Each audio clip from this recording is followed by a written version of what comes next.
Hola, buenas tardes a todos. El día de hoy vamos a continuar con lógica y condicionales. Este es un capítulo largo, entonces quizá tenga que partirlo a la mitad para la próxima ocasión.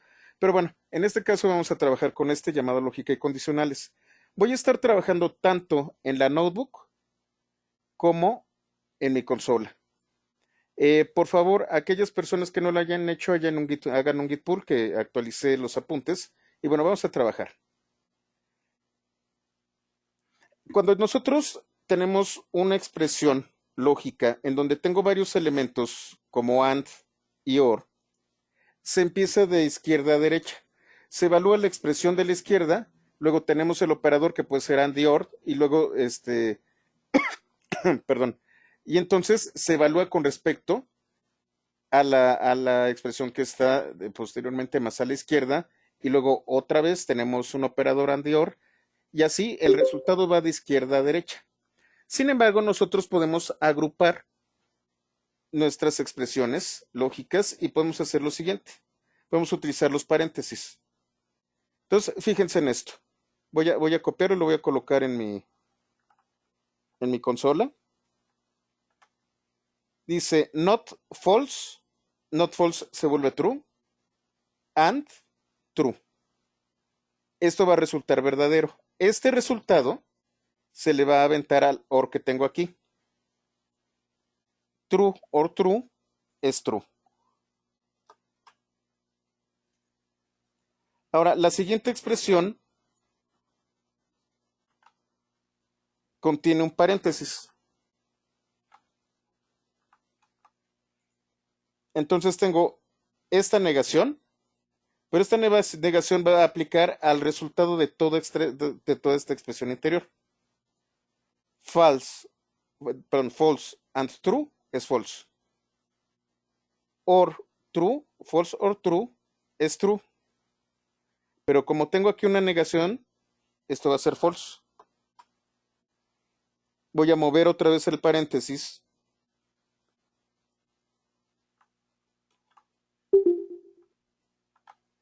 Y es not false, y luego and, y luego tengo esto entre paréntesis. ¿Qué va a hacer JavaScript? Va a evaluar primero lo que está dentro del paréntesis. True or true es true. Entonces este resultado es true. Not false es true. Y aquí tengo un and. True and true es true.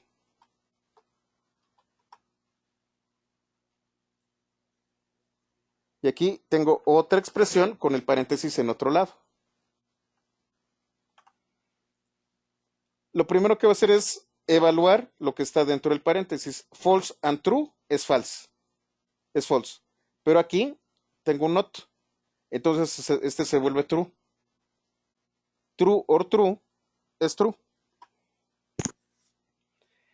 Esto es lo que nosotros podemos hacer con los paréntesis. Como vieron, tenemos una expresión sin paréntesis, en donde el orden va de izquierda a derecha, y con los paréntesis nosotros podemos agrupar y primero se evalúa lo que está dentro de los paréntesis y posteriormente lo que está fuera de ellos. Con esto nosotros podemos generar expresiones lógicas. Ahora bien, a partir de las expresiones lógicas se generaron lo que se conocen como expresiones ternarias. Una expresión ternaria permite a partir de una expresión lógica ejecutar una expresión en caso de que sea el resultado true u otra en caso de que sea false. Esta es la sintaxis. Tengo una expresión lógica, el signo de interrogación y una expresión en caso de que sea true. En lugar de un punto y coma coloco dos puntos y coloco una expresión en caso de que sea false. Vamos a verlo. Aquí yo, por ejemplo, voy a utilizar la variable número que le voy a asignar el valor de 2.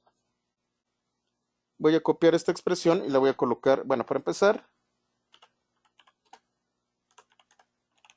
número igual a 2. Y aquí yo tengo una expresión ternaria. Si ustedes recuerdan, esto de aquí es para el residuo. el residuo de una división. Lo que estoy diciendo es, si el residuo de la división entre 2 de número es 0, entonces regresa par, ejecuta esta expresión. Si no, en caso de que sea false, lo que vas a hacer es ejecutar esta expresión. Entonces aquí se llama ternaria porque aquí tengo tres expresiones. Tengo una expresión lógica, tengo una expresión en el caso de que sea true y tengo otra expresión en el caso de que sea false. Si yo la ejecuto, bueno, número es 2. 2 entre 2 es 1 y no hay residuo. Esto significa que va a traer par. Pero ¿qué pasa si número es 3?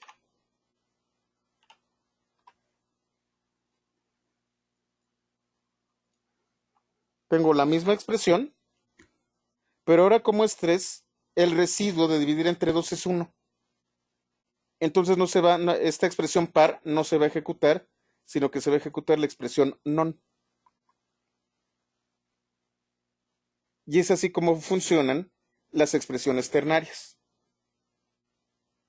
Hasta aquí no hay demasiadas dudas con respecto a las expresiones ternarias. Son muy sencillas. Lo único que tienen que hacer es revisar la sintaxis. Tengo una expresión en caso de que sea true y una expresión en caso de que sea false. La expresión lógica que yo coloco al principio. La sintaxis es muy simple y nos permite generar expresiones bastante chiquitas. Si nosotros no necesitamos un condicional mayor que realice grandes operaciones, con las expresiones ternarias, yo puedo hacer cosas de manera bastante cortita y sencilla.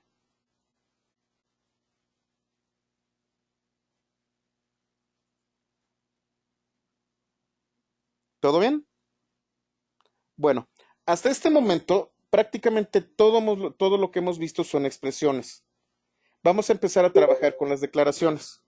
Las declaraciones son una serie de bloques de código que van a tener varias expresiones dentro de van a poder ejecutarse, pero por lo general una declaración no regresa un valor, simplemente ejecuta código y las expresiones son las que asignan nombres a las variables, modifican su estado, pero no hay un valor que regrese por sí mismo. Siempre va a ser a través de las variables como se van a manejar las cosas dentro de una expresión. Perdón, dentro de una declaración. Dejen cierro esto y vamos a ver las declaraciones. Las declaraciones son bloques de código que ejecutan diversas expresiones, pero no regresan un valor. En JavaScript, una expresión o un bloque de código se delimita mediante el uso de llaves. Aquí es en donde empieza el viacrucis de las personas. El punto y coma era opcional a menos de que nos pongamos estrictos. Pero en el caso de las declaraciones, siempre todas las declaraciones van a delimitar bloques de código a través de las llavecitas. Existe también una buena práctica que es dejar tabuladores o espacios para identificar a qué declaración pertenece cierto código. En este caso, en el caso del lenguaje de JavaScript, esto es únicamente una regla de estilo. Es una buena práctica, pero realmente no tiene ningún tipo de influencia dentro del lenguaje de programación. Los que vienen del mundo de Python recordarán que la indentación define los bloques en Python, no son necesarias las llaves, porque la indentación es la que nos indica a dónde pertenece el bloque de código. La pertenencia de un bloque de código es a través de esto. Y para hacer un ejemplo de las declaraciones, vamos a ver el condicional if. Un condicional muy similar a lo que nosotros estamos viendo aquí con una expresión ternaria. Lo que hace va a ser evaluar una expresión. La expresión siempre va a estar entre paréntesis. Esta expresión va a tener un resultado que puede ser true o false. El if lo que me va a permitir es ejecutar una pieza de código, como se ve aquí, en caso de que el resultado de la expresión que se está evaluando sea true. Vamos a verlo. Voy a inicializar una variable, se va a llamar animal. y vamos a analizar esta pieza de código. Esto que tienen ustedes aquí son comentarios. Un comentario, en este caso es una línea de texto,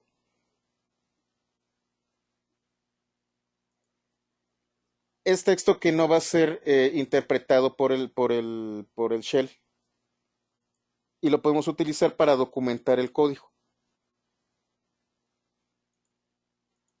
Tenemos luego console log, el animal es un, y aquí está animal.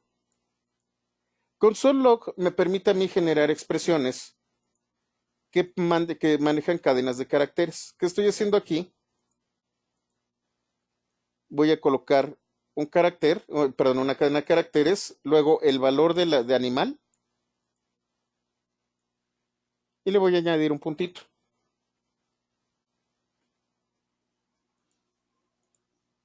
Ahora, aquí tenemos nuestro condicional.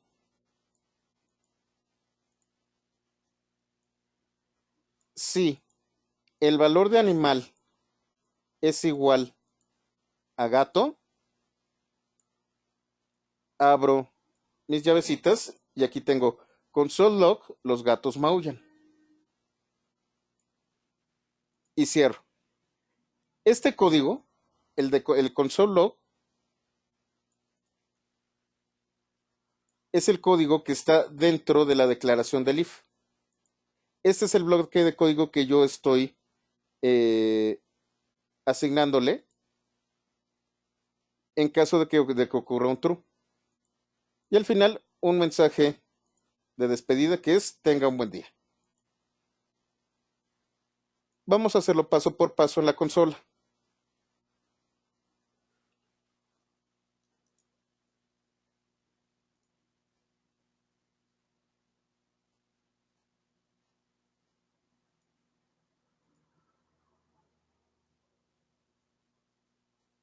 Para empezar, inicializo la variable animal.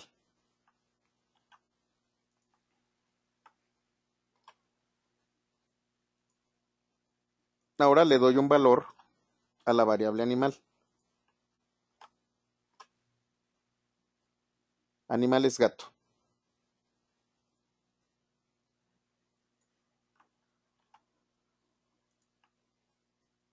Aquí tengo el console log. El animal es un gato.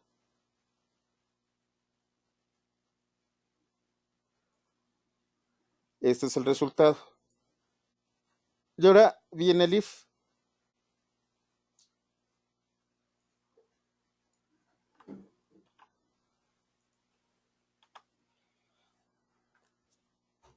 Si el contenido de la variable animal es igual a gato, entonces va a desplegar esto. Los gatos maullan. Es lo mismo que si yo le doy Shift Enter aquí.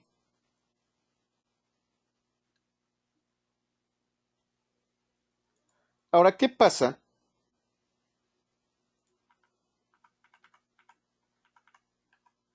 si ahora animal es perro? Le estoy dando otro valor a animal, le estoy asignando otro valor, que es perro. Aquí tengo otra vez el condicional.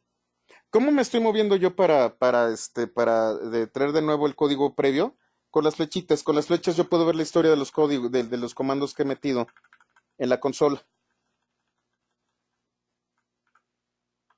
Este es el condicional. Si el animal es gato, entonces los gatos maullan. Debido a que gato, perdón, a que animal no contiene gato sino perro, esto no se ejecuta y me regresa un define. Vamos a verlo aquí. Aquí tengo animal perro, pero también tengo un console log. Tengo la condicional y aquí tenga un buen día.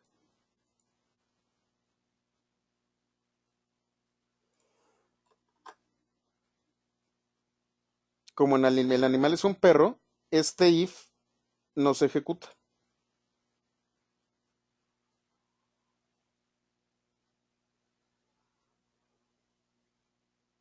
Algo así, Gelasio.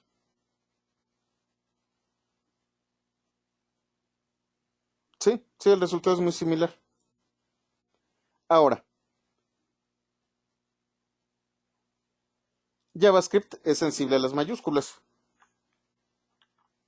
Animal ahora es gato, pero con G mayúscula. Vuelvo a ejecutar el if y otra vez. No es exactamente la cadena de caracteres que tú pones. Y Gelasio, sí, efectivamente, así es como lo estás haciendo. Aquí estás utilizando otra sintaxis. Cuando es una sola línea, cuando el código que está dentro de ¿cómo se llama? Dentro del if es de una sola línea, tú puedes ser un poquito más económico con los espacios.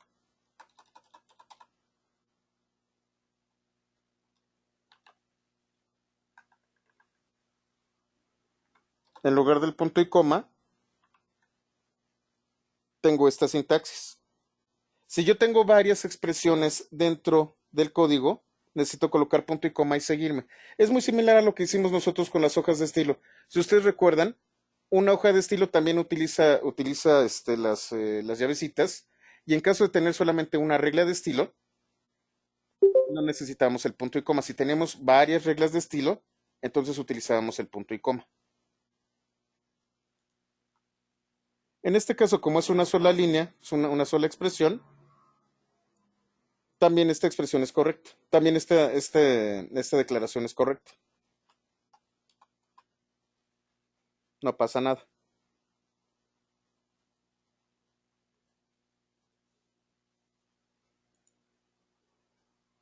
Ahora, nosotros sabemos que, bueno, una expresión condicional puede tener true y false.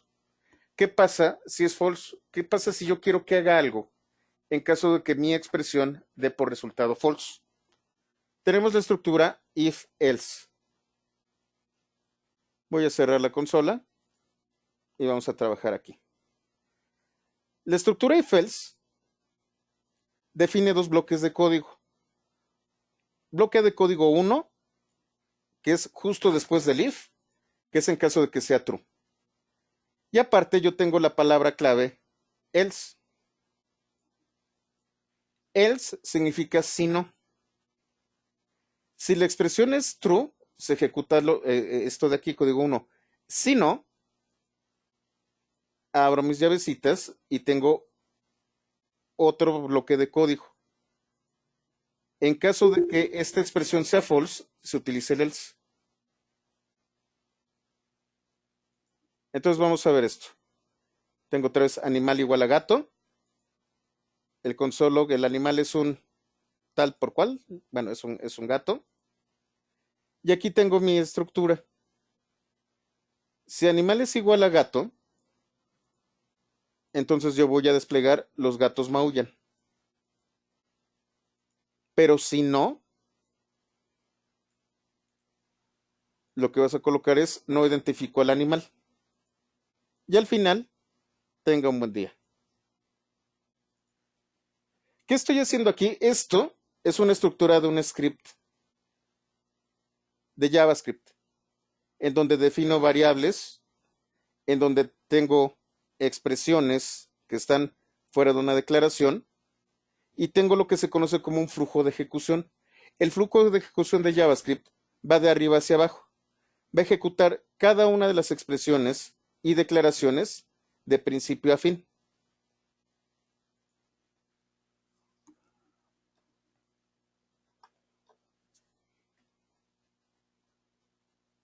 Entonces empieza primero aquí, en animal igual a gato.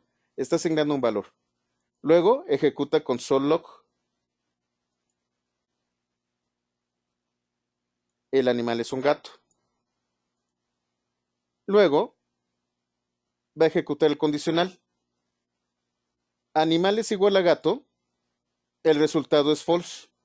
Recuerden, es gato con mayúscula. Como es false, esta línea de código no se va a ejecutar. Se va a ejecutar esta. Por cierto, me faltó el punto y coma aquí. Y entonces lo que va a resultar es no identificó al animal y continúo con el flujo de ejecución de tenga un buen día. Es muy importante que nosotros entendamos lo que es el flujo de ejecución. El flujo de ejecución es como nosotros generamos nuestros programas, como nosotros vamos a ejecutar código.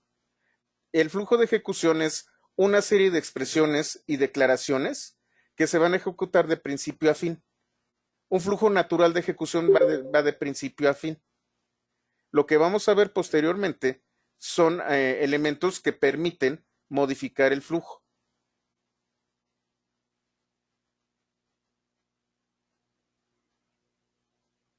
Hasta aquí no hay duda con if-else. Ahora, ¿qué pasa si yo necesito evaluar diversas expresiones? Tengo la estructura if, else if y luego else. Hay casos en los que se deben hablar de diversas condiciones. JavaScript permite evaluar más de una condición con la condición else if. ¿Cómo funciona? Tengo una primera expresión lógica. Si la expresión lógica es true, se ejecuta este código. Pero luego aplico otro else if y otra expresión lógica. Si esta expresión lógica se cumple, se ejecuta este código. Si no, se va a la siguiente y a la siguiente y a la siguiente con otro else if y tengo otra expresión lógica. Si ninguna de estas expresiones es correcta, yo puedo colocar un else. La estructura básica es la de if, pero yo puedo colocar un else o un else if cuando quiera. Cabe recordar que siempre al final, si ustedes lo van a hacer, debe de quedar el else. Esa es la única condición. Puedo tener cuantos else if yo quiera y puedo tener un else opcional. La regla es siempre debe de haber un else al final, no lo pueden colocar intermedio. Debe de acabar con else. Else es cuando todo falla, cuando ninguna de las expresiones se ejecutó. Y entonces vamos a ver este código. Voy a inicializar la variable con nombre variable.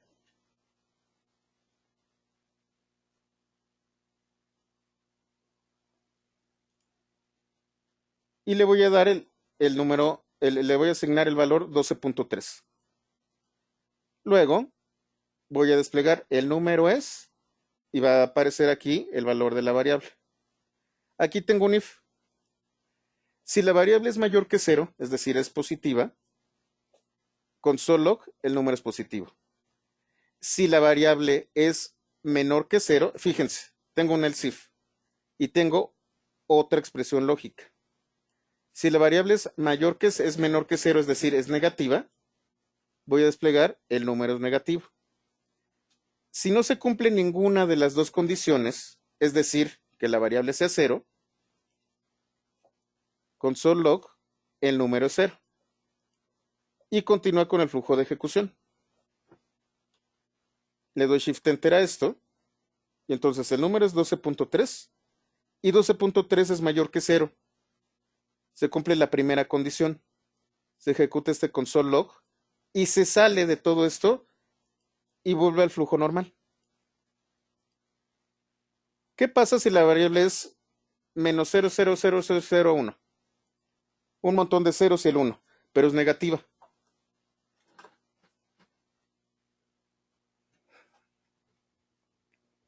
El número es menos 1 por 10 a la menos 11, o sea, hay 11 decimales para acá. Aun cuando se acerca a 0, de todas formas es negativo, no es 0. El número es negativo, entra el segundo else if y no se ejecuta ni la primera condición ni el else. Y volvemos al flujo principal y está buen día. Ahora el valor va a ser de 0.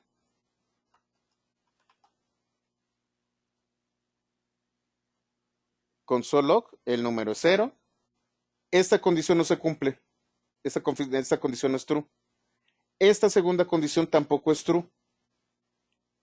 En caso de que ninguna de las condiciones sea, se ejecuta el else.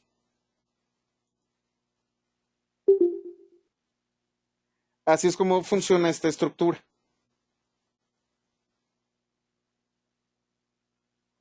¿Qué tal, Mauricio? Buenas tardes. ¿Hasta aquí todo claro? ¿Todo correcto? Muy bien. Ahora yo puedo tener declaraciones anidadas. ¿Qué significa una declaración anidada? Que puedo colocar un if dentro de otro if. Esto no se recomienda. De hecho, en casos como por ejemplo en lenguajes de programación como Python, no se ve tan bien el tema de tener ifs anidados. Podemos utilizar el if o podemos utilizar and dentro de la expresión. Pero bueno, hay algunos casos en los que es necesario tener bloques anidados. Entonces voy a utilizar la variable cantidad. Aquí estoy dándole cantidad igual a 12. La variable es cantidad. Y fíjense, si yo al convertir en número cantidad y es igual a esto, es decir, los valores son iguales, si es la representación de un número, entonces yo lo que voy a colocar es el valor representa un número. Recuerden el tipado, ahorita lo vamos a ver. Ahora, si el tipo de cantidad es number, o sea, es un número, entonces la variable es de tipo numérico. Tengo un if anidado y también tengo un else.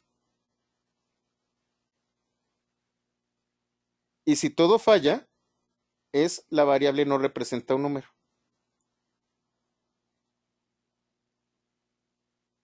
Entonces, fíjense, aquí estoy viendo, estoy analizando cómo puede ocurrir, cómo pueden ocurrir las cosas. Yo puedo tener una variable que tiene un valor, en este caso es un número 12. Al ser un número, pues obviamente representa un número, no hay problema. ¿De qué tipo va a ser? Va a ser number, entonces esto se ejecuta.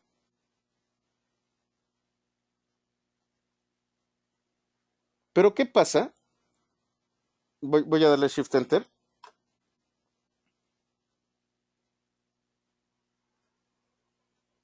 ¿Qué pasa si coloco hola? Todo este código que sigue es idéntico al previo. Hola, cuando yo trato de utilizar number, lo que me va a regresar es nota number, NaN.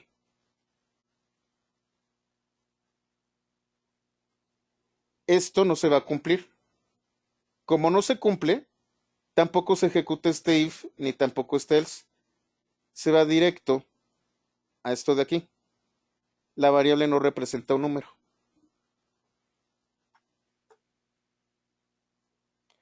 ¿Qué pasa? Voy a generar una celda adicional. Copio todo esto.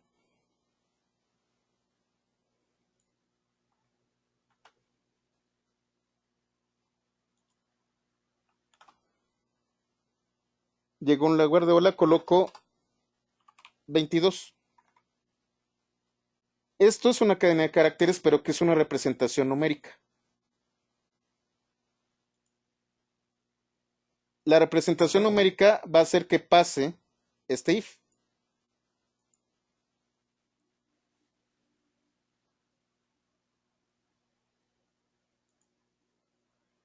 Y va a ejecutar este otro if.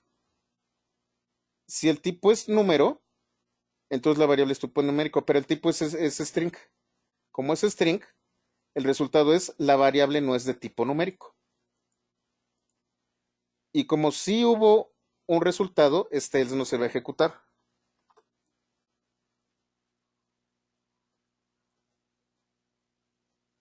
El valor representa un número, pero la variable no es de tipo numérico.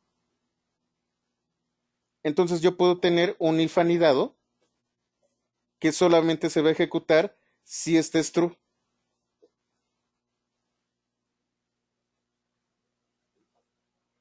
Y como este puedo tener muchísimos condicionales anidados.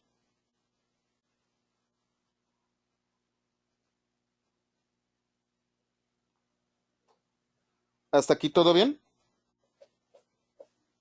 Ahora, ¿qué pasa si yo tengo varias condiciones? Donde tengo una variable y yo puedo tener varios valores. Puedo colocar varios, else if, pero ya que estoy tratando únicamente con una variable, yo puedo utilizar otra estructura que se llama switch case.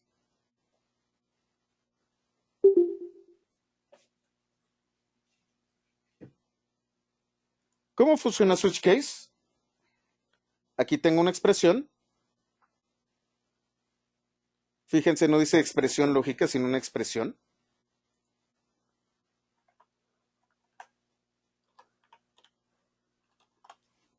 Y si el resultado de esta expresión da un valor, por ejemplo, valor 1, se ejecuta el bloque de código 1. Si da otro valor como valor 2, el bloque 2 y así sucesivamente. Esta no es una expresión lógica necesariamente. Es una expresión. Por ejemplo, vamos a utilizar ahora producto. Y le voy a decir, producto es llanta. Pero tengo el switch. Tengo esta expresión producto to lowercase. Lo estoy convirtiendo en mayúsculas. Entonces, si yo pongo llanta con mayúsculas o llanta con la primera letra mayúscula, de todas formas, va a ser llanta de este case. Tengo volante y llanta. En el caso de que esta expresión sea llanta, se ejecuta esto de aquí. En el caso de que sea volante, se ejecuta esto de acá.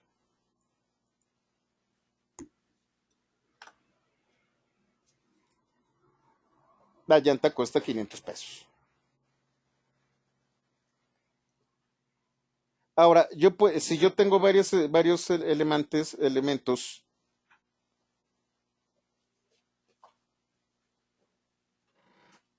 que coinciden con el código, es decir, si estos dan el mismo resultado, yo puedo hacer esto.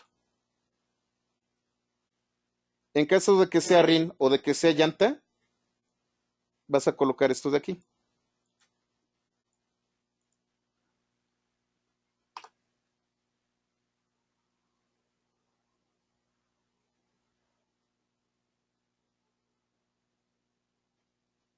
Esto es case. Nos facilita mucho la vida. Tengo una expresión y dependiendo del resultado de esta expresión, yo puedo utilizar case para un valor específico o varios valores que coincidan con el código que yo tengo aquí. ¿Aquí queda claro? ¿Todo bien con el tema de los condicionales? Las expresiones ternarias son bien bonitas, nos facilitan mucho la vida. En lugar de estar utilizando if-else, únicamente utilizamos una expresión ternaria y tenemos una decisión en una sola línea. No hay ninguna duda en este momento, ¿todo bien? Aquellas personas que no están utilizando JavaScript pudieron copiar y pegar dentro de la consola. Gelacio, ¿todo bien? Perfecto, muy bien. Déjenme limpio y nos vamos al siguiente capítulo.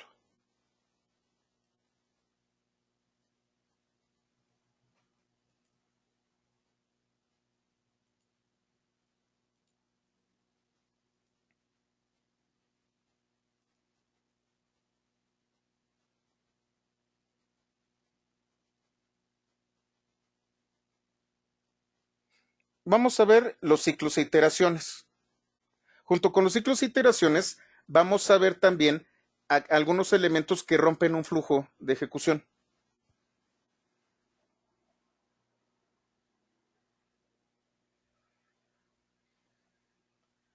Los ciclos es cuando yo puedo generar, como su nombre lo indica, código recurrente, que va a ser utilizado una y otra vez dependiendo de una condición.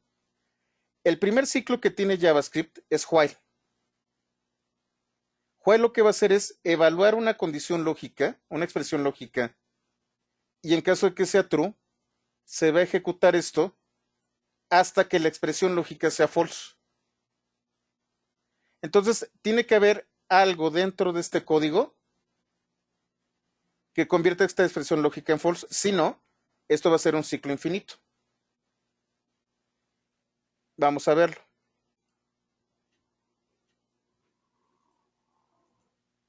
¿Qué tengo aquí? Tengo una variable llamada contador con valor inicial de 0 y una variable bandera con valor inicial de true. Es un booleano. Fíjense aquí. Mientras contador menor que 5, and bandera. Yo no necesito bandera igual a true. Como bandera ya tiene un valor de true, no necesito evaluarla. Bandera ya tiene un valor de true y esto es válido. Entonces, este bloque, el que yo tengo aquí, se va a repetir hasta que una de dos.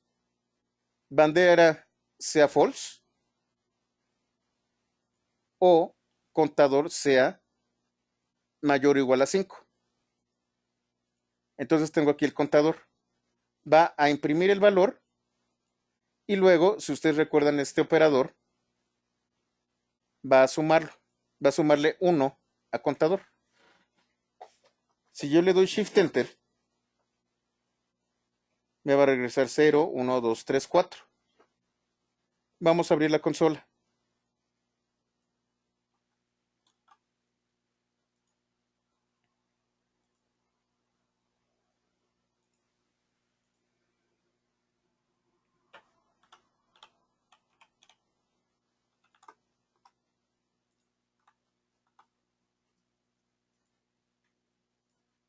¿Qué estoy haciendo? Darle a contador el valor de 0, a bandera el valor de true, y mientras esta expresión sea true, esto se va a ejecutar. Perdón.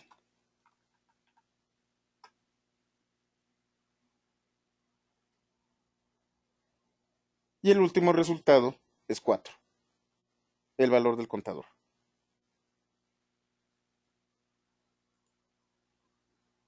Este es while.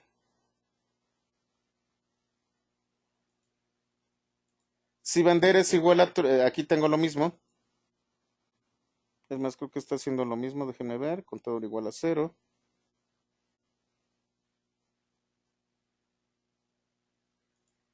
Déjenme ver por qué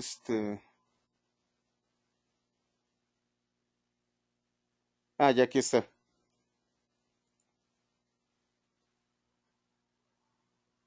Voy a quitar este y vamos a utilizar este. En este caso, estoy dándole bandera igual a false.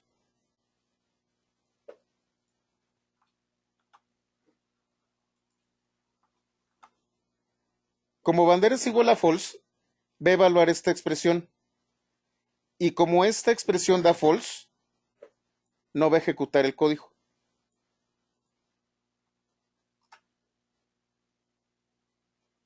Como es false, el código no se ejecuta. Evalúa. Y solamente si es true, va a ejecutar lo que está dentro. Siempre que sea true, lo va a ejecutar. Si es false, lo que hace es saltarse ese código y continuar con el flujo. Tenemos el ciclo do while. En este caso tengo do al principio y while al final. ¿Qué es lo que ocurre? Con esta estructura se ejecuta al menos una vez el código. La evaluación de la expresión está al final. Con do while yo me aseguro de que al menos una vez en el flujo de ejecución, este código que está inscrito, de hecho, para que se vea mejor lo voy a colocar así.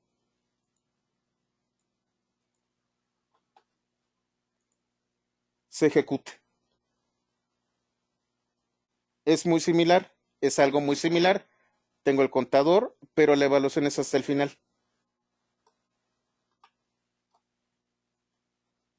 Hace algo muy similar a 4, entra, ejecuta y evalúa hasta que sea una de dos. Que bandera sea falso o contador sea mayor o igual a 5. Pero aquí cambia cuando bandera es falso. Debido a que se ejecuta una vez, en el caso del while que vimos nosotros aquí, no permite ejecutarlo. Cuando tengo esto, lo ejecuta una vez y evalúa. Con do while, la evaluación de la expresión es al final y el código se ejecuta al menos una vez. ¿Sí se entiende? En el caso de while, si no es verdadera la expresión, el código nunca se va a ejecutar. En el caso de do while, aun cuando no sea verdadera la expresión, se va a ejecutar al menos una vez.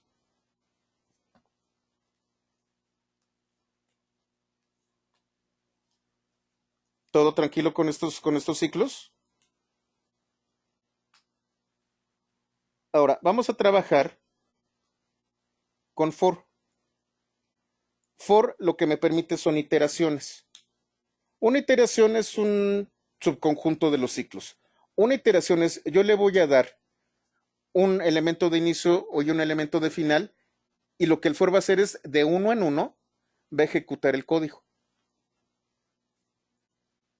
Vamos a verlo.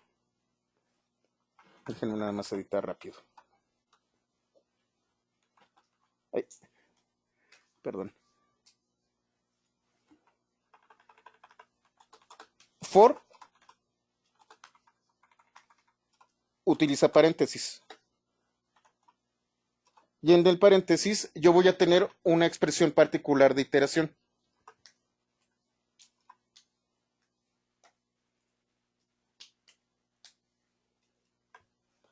Hay varias maneras de utilizar el for y vamos a ver todas estas maneras.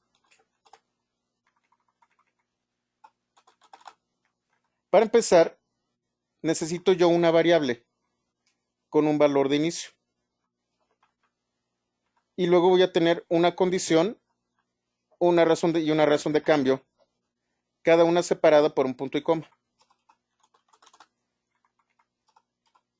Esta es la primera estructura. Entonces fíjense en esto. Es más, la voy a hacer más fácil.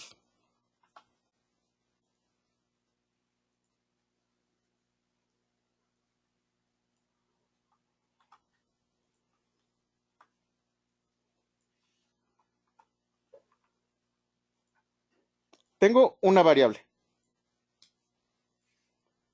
Luego tengo una condición que se tiene que cumplir.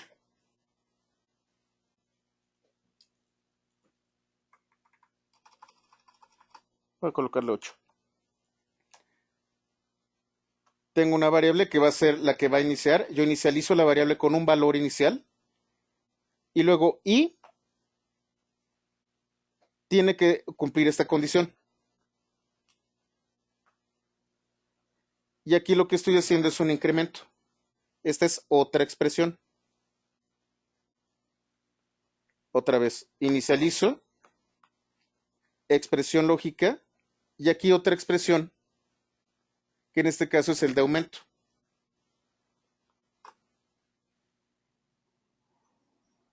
En cada una de las iteraciones se va a aplicar esta expresión. Entonces empieza con 0, regresa y se aplica esta aquí. Y así sucesivamente.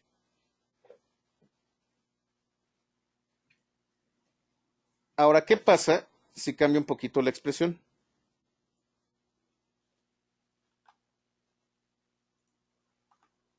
Si ustedes recuerdan, hay un operador de crecimiento. Yo le digo, ¿sabes qué? Mi variable va a ser 8 e i va a ser igual a menos 3. Y en lugar de incrementos voy a colocar decrementos.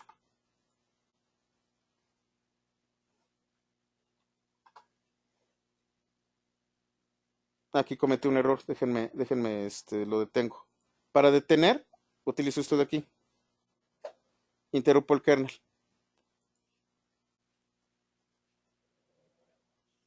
Si lo interrumpí, creo que sí.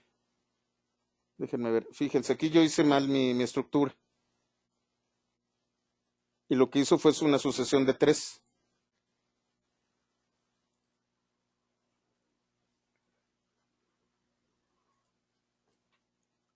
El error que cometí es no le coloqué el doble igual.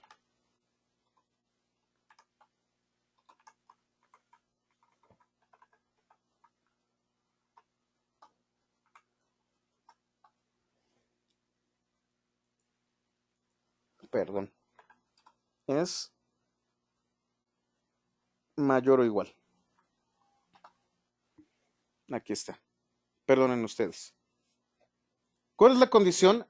Esto va a ocurrir cuando esto sea mayor o igual a 3. 8 es mayor que 3, 7 mayor que 3, y así sucesivamente hasta que llegue a menos 3.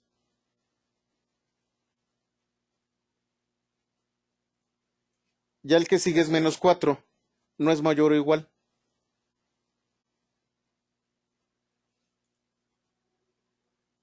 Ahora, esta expresión, este valor, puede ser una variable, como ocurre aquí, con objetivo.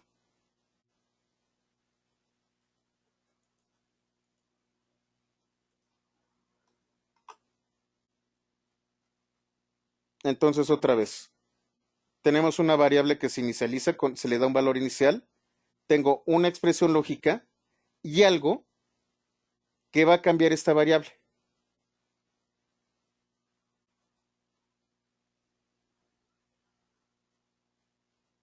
Y esto me permite utilizar el for de esta manera.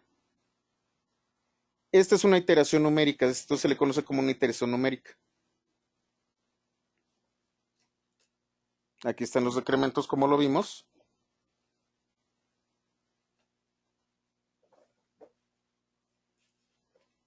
Y tenemos otra estructura. Si ustedes vienen de lenguajes de programación como C, este es el for tradicional. Sin embargo, el for puede manejar lo que se conoce como iteradores. Ahorita vamos a ver lo que es un iterador. Perdón, un iterable. Yo tengo la estructura for in.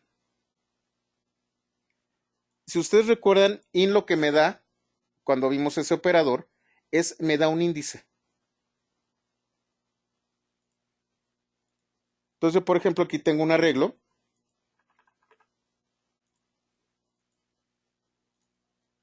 Voy a iniciarlo correctamente.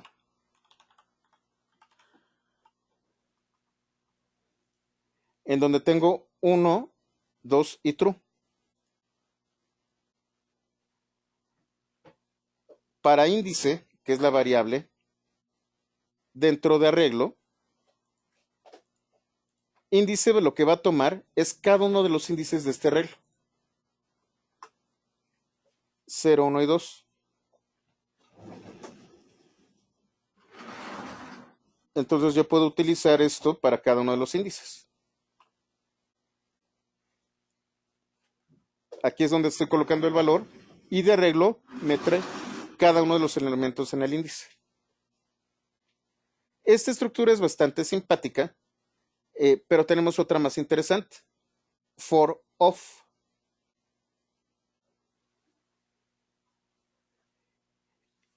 Vamos a hablar sobre lo que es un iterable. Un objeto iterable es todo aquel elemento que puede darme un valor de uno en uno. Que yo puedo atomizarlo en valores únicos y que me pueda dar un valor de uno en uno. Por ejemplo, las cadenas de caracteres son iterables. Cuando yo hago esto, yo voy a utilizar la variable letra y lo que voy a hacer es palabra, convertirla en un iterable. Bueno, en un iterador. Lo que voy a hacer es cada uno de los caracteres, cada una de las letras, me las va a dar de una en una.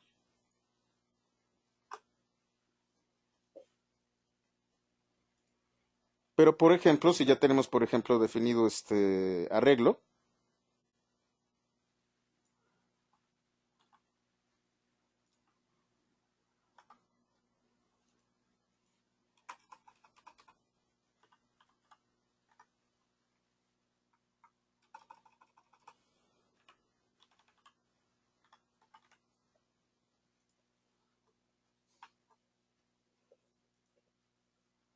Ah, pero necesito aquí.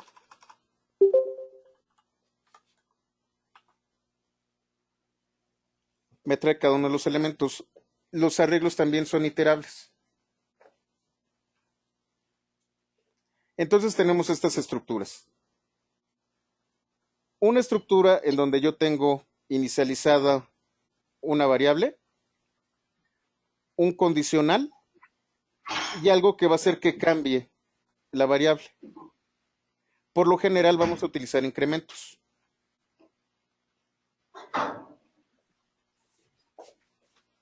Pero por ejemplo, vamos a dar otro ejemplo para que entiendan cómo se le hace.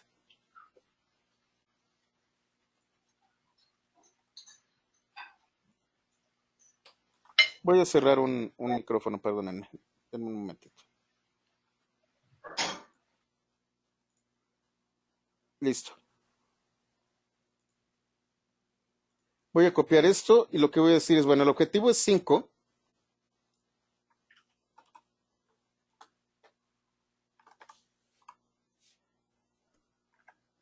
Pero ahora quiero que sea iteraciones de 2 en 2.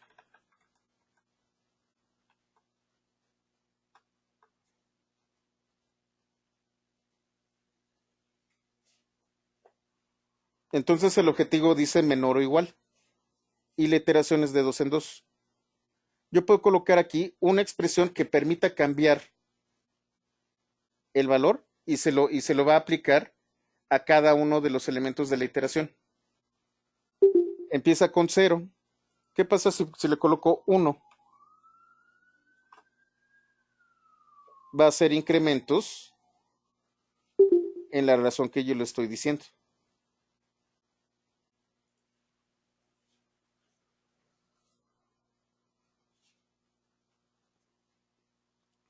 Estas son las 3 maneras de utilizar for. For, utilizando una variable, una condición y un elemento de cambio. For in, que me va a traer un índice. O for off, que me va a traer un elemento dentro de un elemento iterable.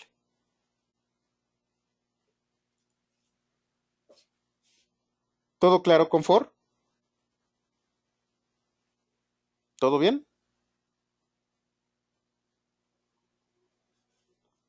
Muy bien. Ahora vamos con continuo. Existen algunos elementos que a mí me permiten, es más, le voy a colocar aquí un encabezado más.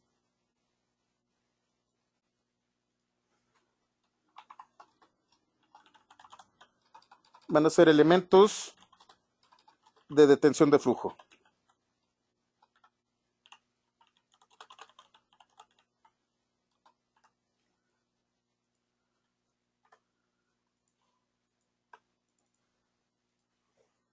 De flujo de ejecución, para que quede claro.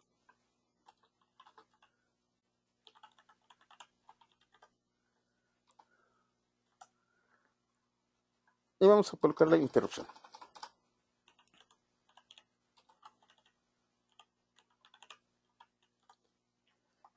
Estos elementos, estas declaraciones, que son dos, continue y break, me permiten a mí romper un flujo de ejecución. Tengo el flujo principal. Entro a una declaración y la declaración tiene un flujo natural. Continue y break me permiten romper tanto con la ejecución como con un ciclo. La declaración continue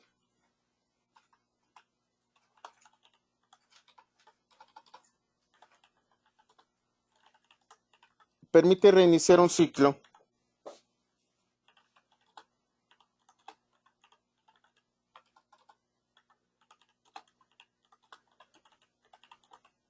sin terminar la ejecución del bloque.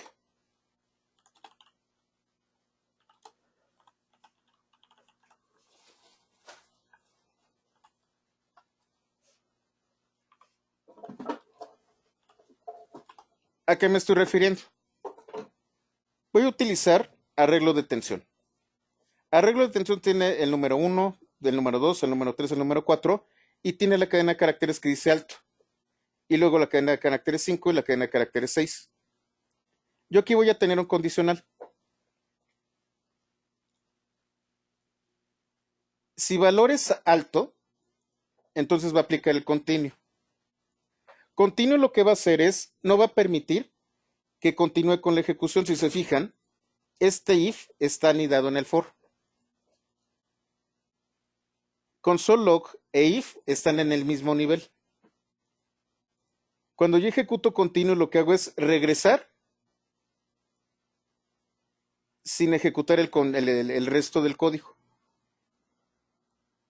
Le doy Shift Enter. No, déjenme ver que hice mal. Ah, aquí está, arreglo de tensión, ahí está. Estoy definiendo arreglo de tensión. ¿Y qué va a ocurrir? Cuando me encuentre alto, no va a imprimir el valor.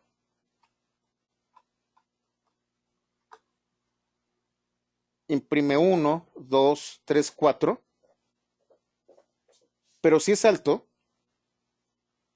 entonces se aplica un continuo. Continuo significa que se regresa al for. Rompe el ciclo y regresa al valor previo y continúa. Y si puede imprimir 5 y 6. Continuo previno que ejecutar este código. ¿Hasta aquí queda claro? Continuo se utiliza tanto para for como para while y do while. Siempre que ustedes estén en un ciclo, continuo lo que va a hacer es termina el bloque y regresa al ciclo.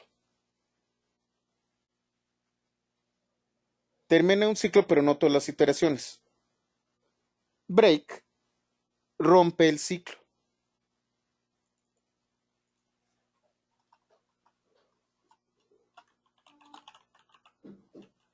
De hecho, no rompe el ciclo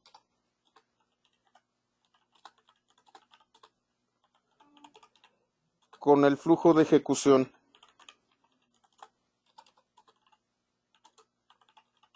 del bloque en el que se encuentra.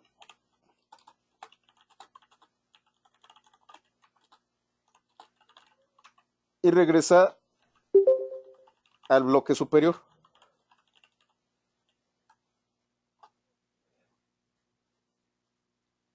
Aquí tengo algo similar.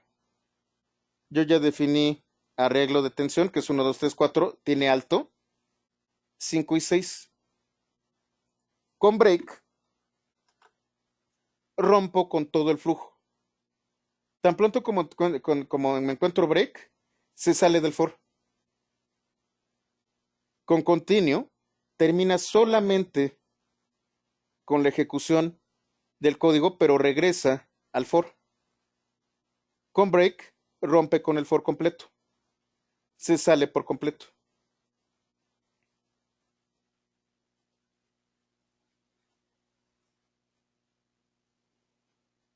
Que el continuo nos ayuda a omitir algún valor o acción que queramos ejecutar. Exactamente.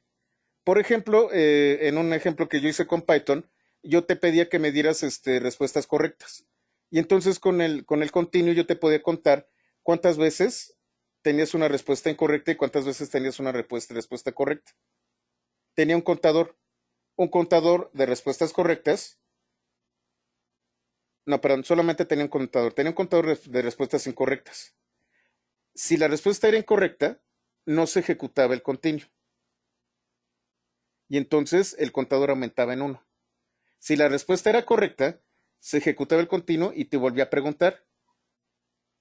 Si la respuesta era correcta, otra vez el continuo y te volvía a preguntar y no llegaba al contador. Únicamente cuando la respuesta no era correcta, llegaba al contador, cerraba el ciclo y regresaba. El continuo es para eso, para truncar la ejecución del ciclo interior, del código interior. Break rompe con todo el ciclo. Break es más, es mucho más, ¿cómo se llama? ¿Cómo se llama? Es mucho más contundente. Vamos a hacer un ejemplo. Vamos a utilizar un ejemplo con un ciclo anidado, un ciclo infinito.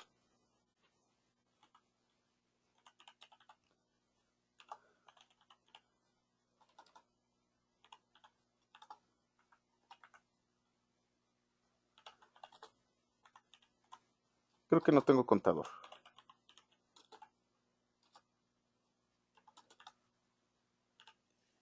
Esto es un ciclo infinito. Mientras true, o sea, siempre va a ser true. Siempre de los siempre va a ser true.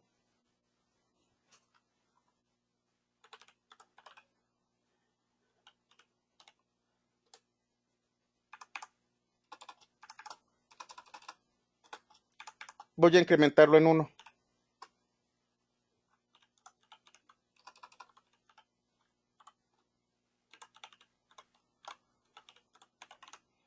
Les voy a pegar esto en el chat para que ustedes lo puedan hacer. Voy a imprimirlo, pero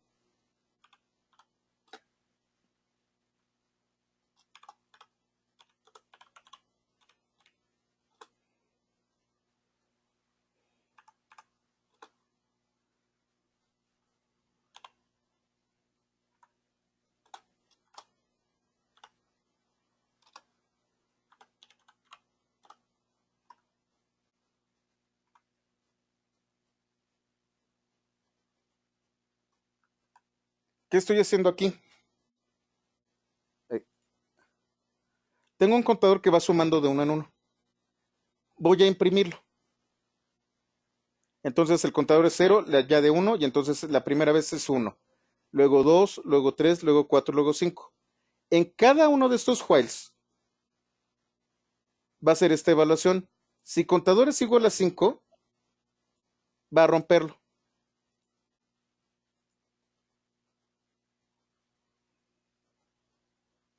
Solamente hasta que llegue a 5 va a romper esta iteración. Si no, esa iteración va a ser infinita, va a ser un ciclo infinito.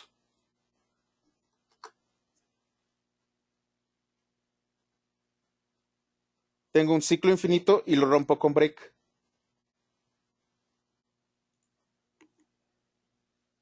Break es el que termina con los ciclos.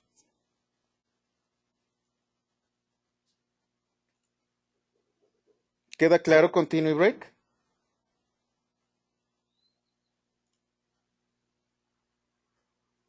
¿Cómo harías tú para considerar un valor que cada vez que se inicia el ciclo tome ese valor? Em,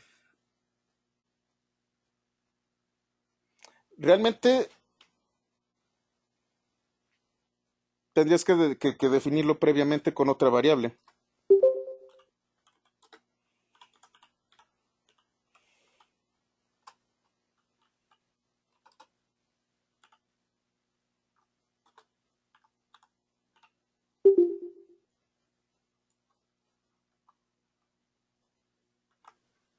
Porque aquí el contador siempre se va a incrementar. Entonces lo que tendrías que hacer es esto. Tienes una variable con el valor inicial y luego let contador igual a inicial. Tendrías que colocar otra variable que no se estuviera modificando.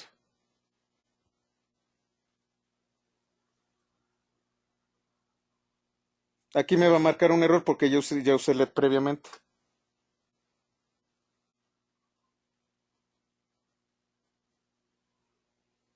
Dice contador ya fue declarado. Esa es la diferencia entre let y var. Si yo utilizo var, aunque ya fue declarado, me va a marcar el error que ya fue declarado, sí. Con var, yo puedo utilizar var varias veces. Declaro varias veces. Let funciona para declarar una sola vez y el resto ya solamente son modificaciones de la variable. Let es como debe de ser un inicializador de la variable. Esa es la diferencia entre let y var. Yo puedo tener var varias veces y no me va a marcar este error. Con let solamente puedo utilizarlo una sola vez.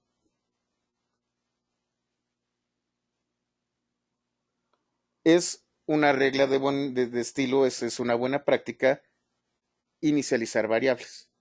Y ya todo lo demás es el uso de la variable ya inicializado.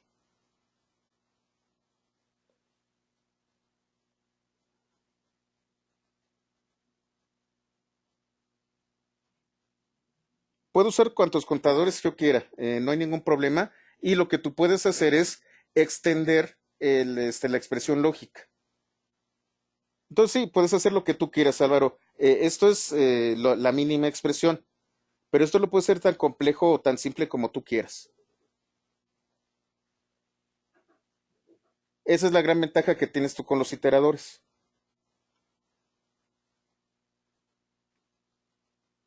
¿Hasta aquí todo claro con los iteradores? ¿Con los ciclos, los iteradores continuo y break? ¿Todo bien? Perfecto.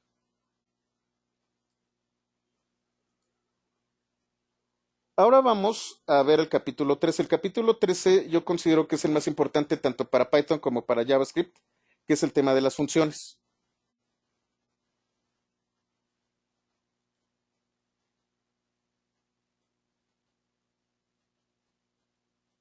Como ustedes vieron, tuve que copiar y pegar varias veces el código para poder reutilizarlo.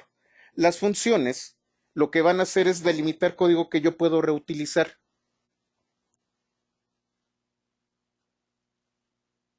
¿Cómo se define una función dentro de JavaScript? Permítanme un momento. Me está fallando el mouse ya.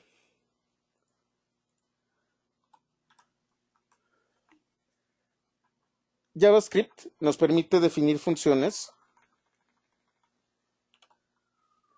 mediante la palabra clave function,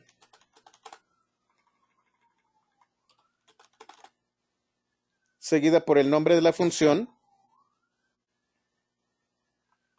Déjenme colocar algo aquí. Seguida opcionalmente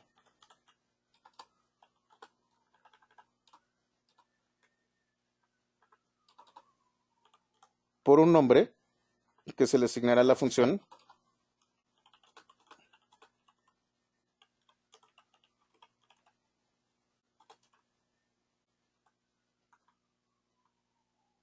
Una serie de parámetros iniciales dentro de paréntesis y posteriormente se ingresa código cerrado entre llaves. Voy a utilizar la sintaxis aquí para que la vean. Sería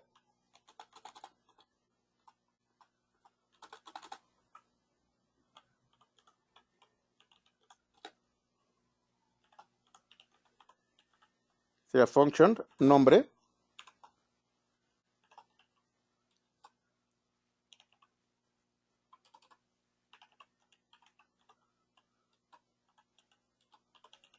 parámetros,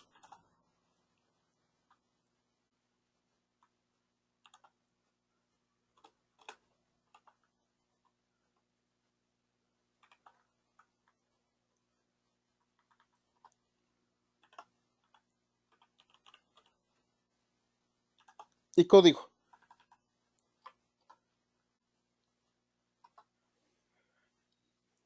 Yo puedo no darle un nombre a una función. Cuando no le doy un nombre a una función se conoce como función anónima. En este caso yo creo un elemento función que puede tener un nombre. Este nombre puede tener varios parámetros que también son opcionales. Y luego código.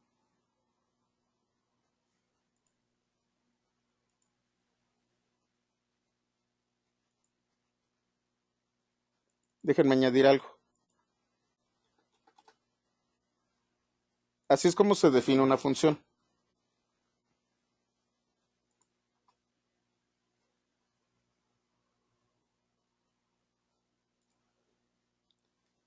Este es el ejemplo. Tengo una función que se va a llamar, para que no me regañe por ahí Raúl, le voy a llamar función saluda, en donde no estoy ingresando parámetros, estoy utilizando las llaves y solamente tengo esto, console log, hola, va a imprimir hola. Las funciones siempre van a regresar un valor que puede ser guardado en una variable y en el caso de que no se define algo que regresa, lo que va a regresar va a ser undefined.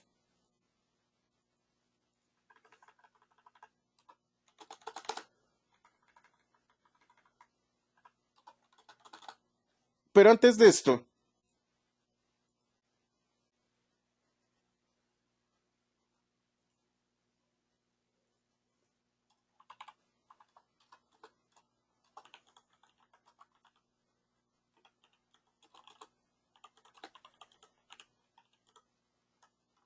¿Cómo invoco una función? Para ejecutar una función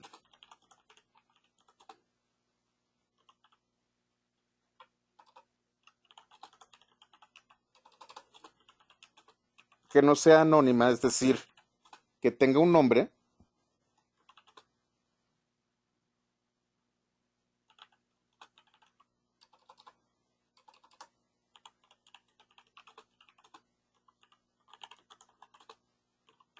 vamos a hacer esto.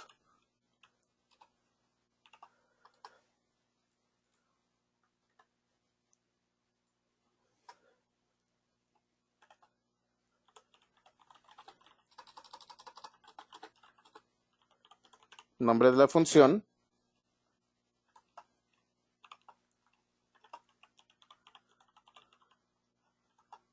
argumentos.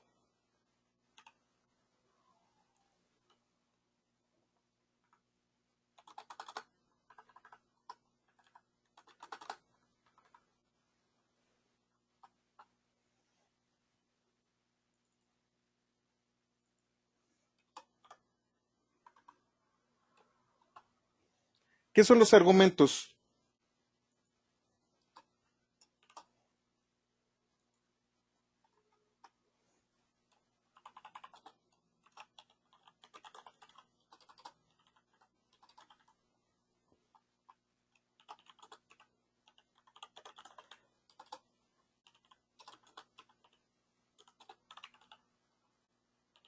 Son valores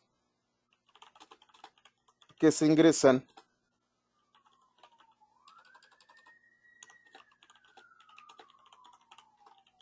y que la función puede utilizar. Y antes de hablar de argumentos, vamos a hablar de parámetros.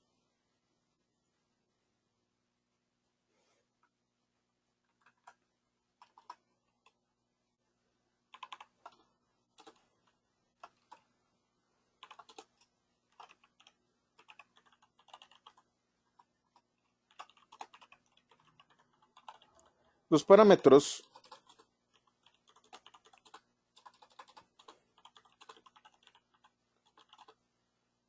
son una serie de variables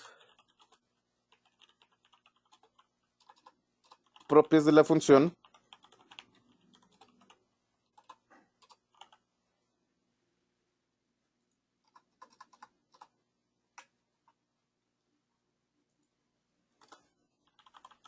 que deben de ser ingresados.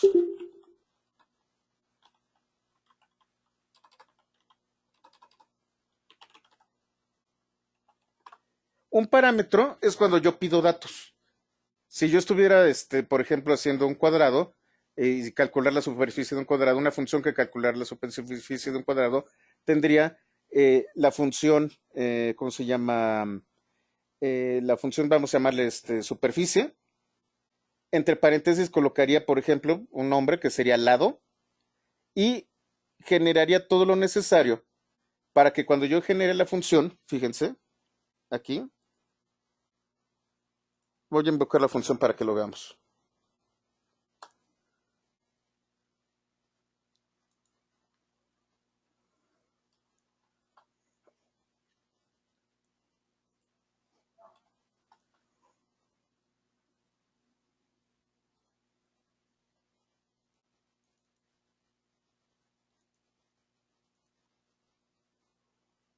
La función se llama saluda.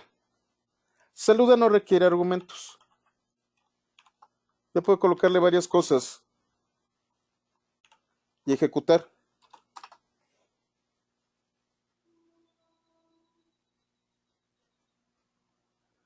¿Qué me está diciendo? Esto no está definido.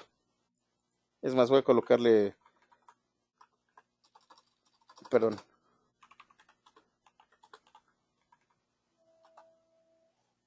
Estos son los argumentos.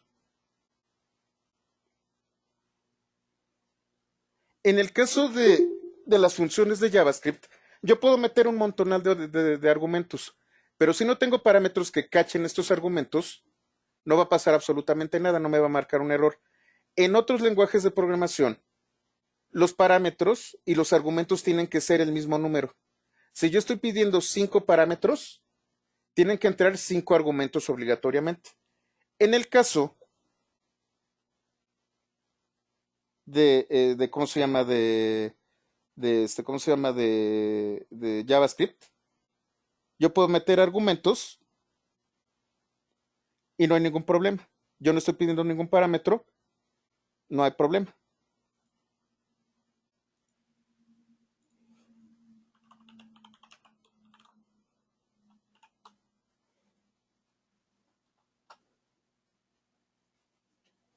Esta es una gran diferencia que tiene JavaScript con otros lenguajes de programación.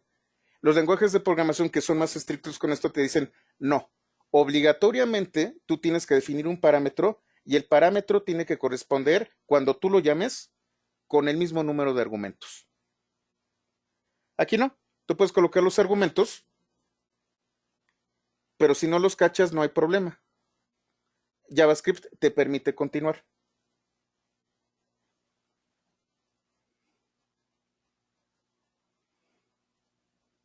¿Cómo llamas a una función anónima? No, no se puede, Álvaro.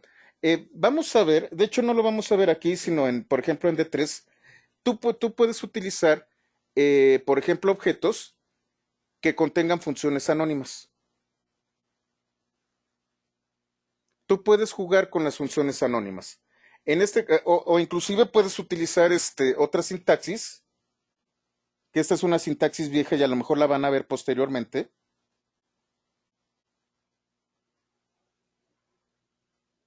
Déjenme colocarla por acá.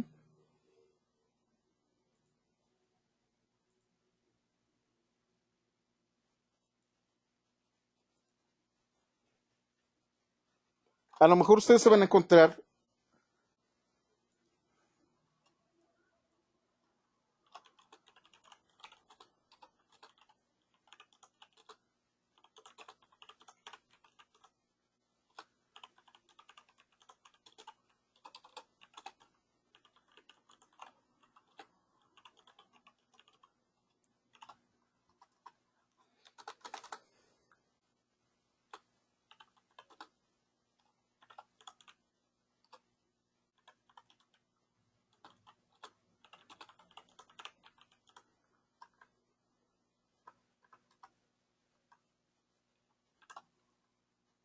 vamos a colocarle var, que es así para código viejo.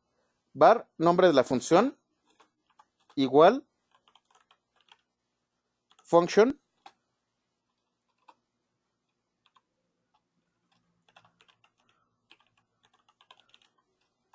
y los parámetros.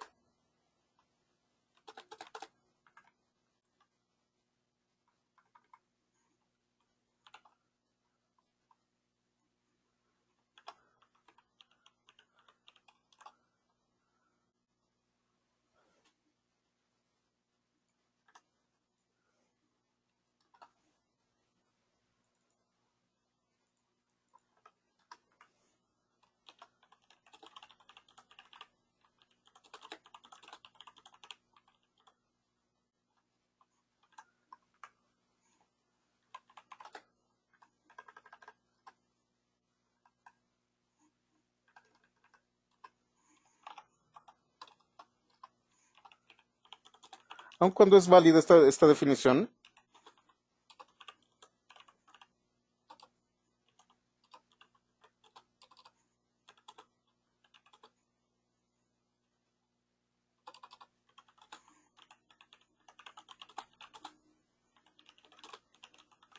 se recomienda la forma previa. Entonces tengo var, un nombre, y luego la función parámetro. Esta es una manera de definirla de manera vieja. En el caso de JavaScript viejo, todas las funciones son anónimas. Y al ser anónimas se les tiene que asignar un nombre. Crean un objeto función y se les asigna un nombre. En este caso, yo puedo ya de entrada colocarle el nombre y evitarme el var y el let y todo eso. Son dos maneras de definir una función. En un momento vamos a ver el tema de los parámetros. Lo importante aquí es ver que puedo manejar argumentos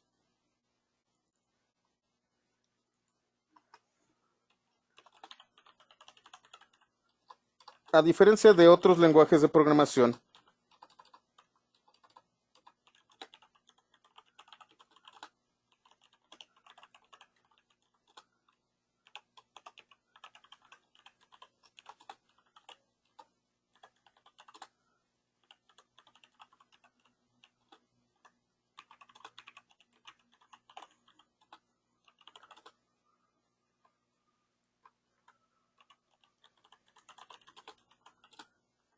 Permite ingresar más argumentos que parámetros y no pasa nada. En este caso, saluda, no pide no tiene ningún parámetro, no pide ningún argumento. Por lo general, deberían de coincidir el número de argumentos con el número de parámetros. Como les decía, las funciones siempre van a regresar algo. ¿Qué estoy haciendo aquí?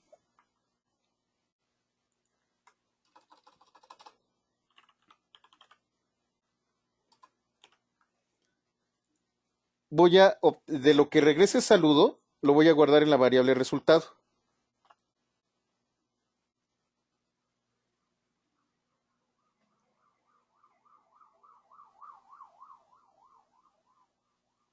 Saluda.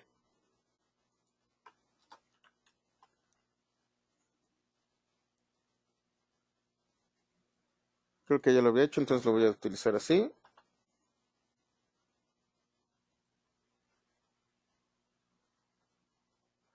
¿Qué me está diciendo?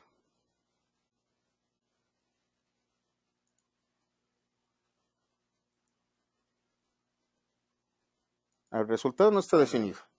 Le doy let resultado.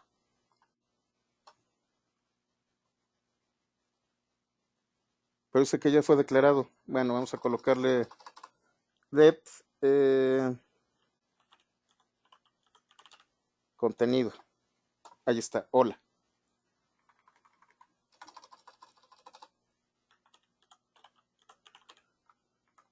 ¿Qué es lo que tiene contenido?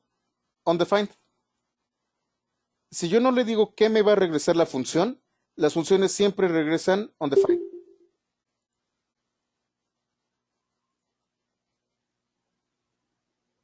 Entonces, otra vez, ¿qué es una función? Una función es una pieza de código que puede ser reutilizada y que puede aceptar argumentos.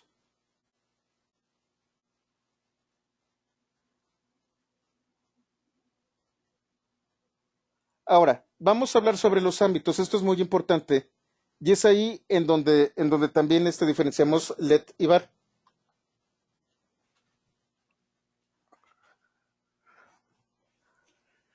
Para ejemplificar el tema de ámbitos, vamos a utilizar el código que se estudió con la estructura if-else más adelante. Tenemos una función que se llama análisis.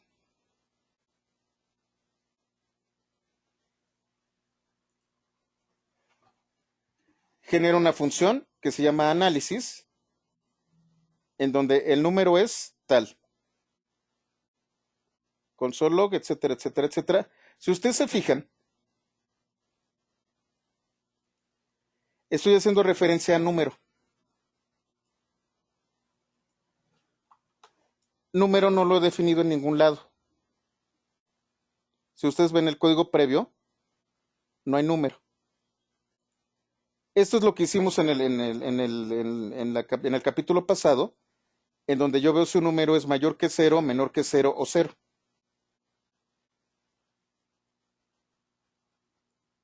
Defino esta función.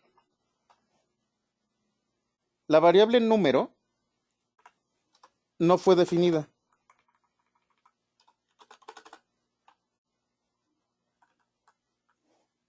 No se llama compara, se llama análisis.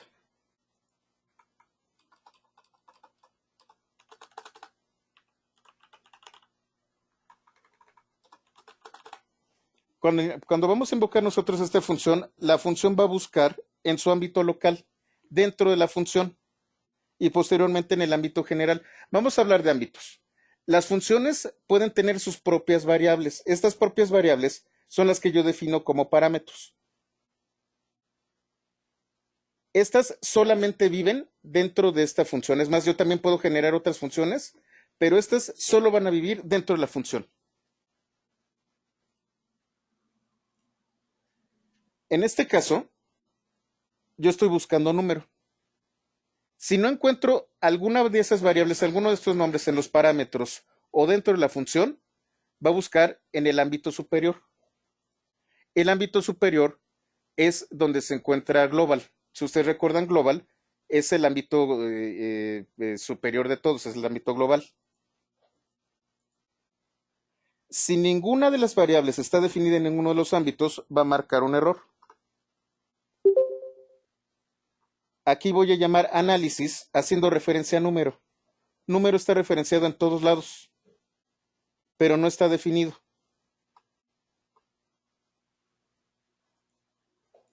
Me dice reference error.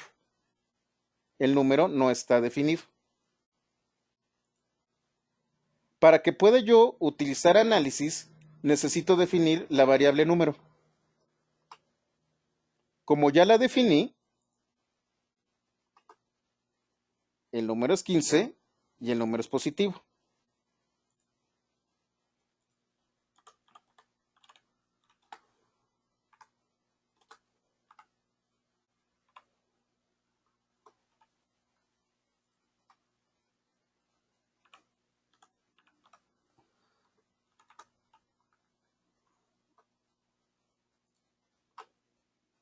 El número es menos 3 y es negativo.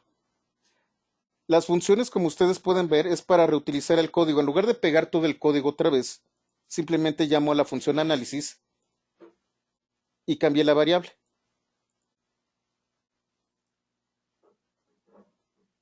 Ahora bien, si nosotros modificamos la función y definimos número dentro de la función,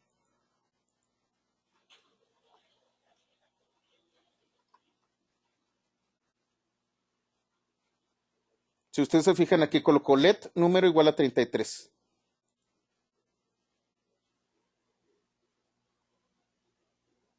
Yo ya tengo una variable llamada número en el entorno global, que es menos 3.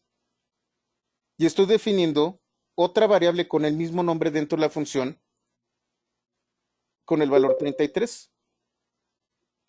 ¿A cuál le va a hacer caso? Le va a hacer caso a la variable que está dentro de la función.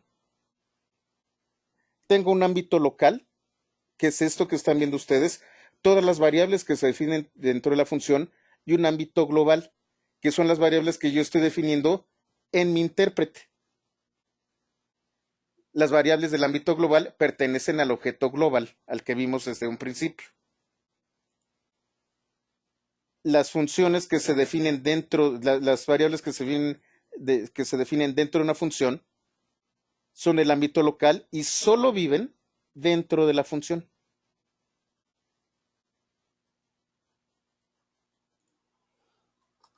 Aquí está. Número en el ámbito global es menos 3 y número en el ámbito local de la función análisis es 33.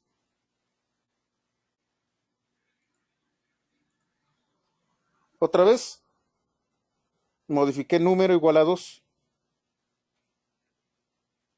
Al utilizar análisis, sigue siendo 33 el que toma y no modifica número.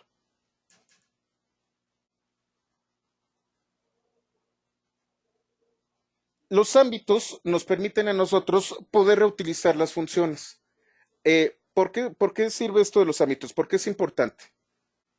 Las funciones yo las puedo reutilizar. Si ustedes recuerdan, yo puedo traerme scripts de varias partes de Internet o de mi ámbito local y en esos scripts yo puedo definir funciones y reutilizar las funciones. Yo puedo tener una función, por ejemplo, que utilice el DOM y que body me lo coloque de color gris. Voy a tener la función grisáceo y voy a tener una variable que va a ser este color y va a ser igual a gray. Cada vez que yo llame la función, Va a utilizar el color gray para cambiar el elemento body. Sin embargo, yo puedo tener otros scripts que estén ejecutándose al mismo tiempo. No puedo tener solamente un script. Puedo tener varios scripts. Es una de las grandes ventajas que tiene JavaScript. Yo puedo traer a diversos scripts. Puedo reutilizar scripts trayéndomelos de otros archivos. ¿Qué tal si, por ejemplo, yo tengo otra función que utiliza otra variable llamada color? Tengo dos funciones que utilizan el mismo nombre de variable interna. Podría haber colisiones. El ámbito local lo que me permite a mí es evitar estas colisiones. Tengo una variable color para una función específica y otra variable color para otra función específica y además puedo tener una variable color en el ámbito global y ninguna de estas va a chocar. Estos son los ámbitos locales. Esto es por lo que nació let. Let nos permite definir ámbitos. Aquí es en donde voy a hablar mal de var. Var lo que hacía, y era como se hacía anteriormente antes de ECMAScript 5, var lo que hacía era, tú traías la función y esta función se iba directamente al ámbito global.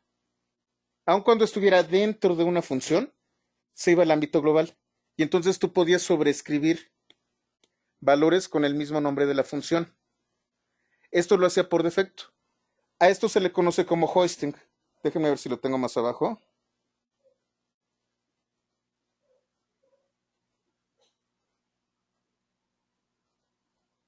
No, no lo tengo más abajo. Var no respeta los ámbitos. Var se va directamente al ámbito global y puede sustituir los valores de otras funciones que ustedes definieron previamente. Var no respeta el bloque de código en el que fue creada. Se va directo hacia el ámbito global. Es ahí en donde nació let. Let nos permite trabajar con ámbitos. Ese es el gran valor que tiene let.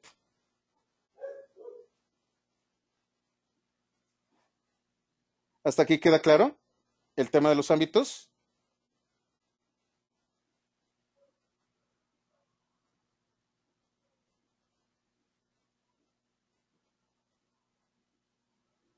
Ah, Gelacio, estás haciendo algo muy interesante. Gelacio lo que hizo fue esto. A ver, déjenme, me voy aquí a saluda. Está ejecutando typeof.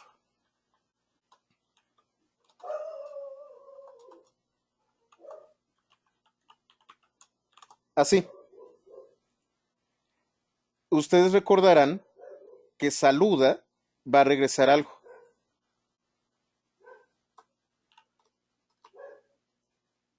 Saluda regresa undefined.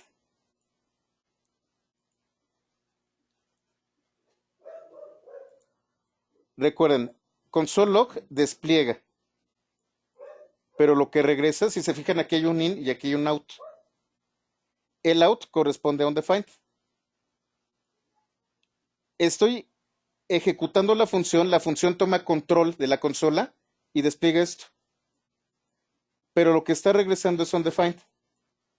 Si yo le quito los paréntesis, ya no estoy invocando a la función. Lo que estoy haciendo es hacer referencia directa a la función.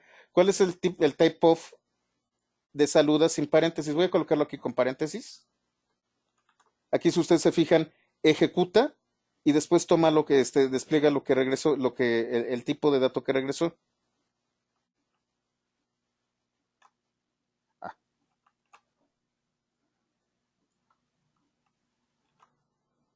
Si no utilizo los paréntesis, estoy haciendo referencia al objeto llamado saluda. ¿De qué tipo es el objeto llamado saluda?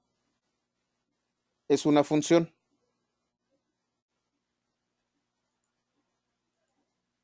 Ahora, aquí hay algo importante con Sublog y qué bueno que hiciste esta observación, Gelacio.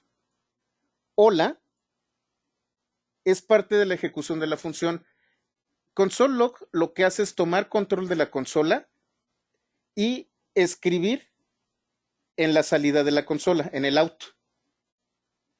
Lo que estoy haciendo aquí con type off es después de lo que realiza la función. La función se ejecuta, despliega, y luego se aparece luego se ejecuta el type off, y el type off me va a dar esta salida.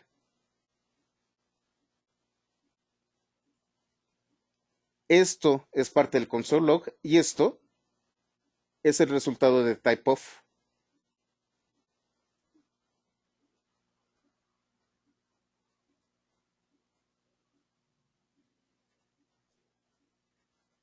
No sé si quedó claro, Gelas.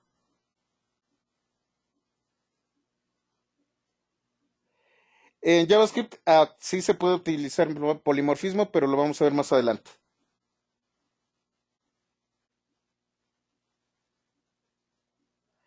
No, de hecho, Jorge, ese es el problema que tiene JavaScript. Tú puedes utilizar tanto código con el estilo y con las normatividades nuevas de ECMAScript, o puedes utilizar código con todo el relajo que tenían previamente.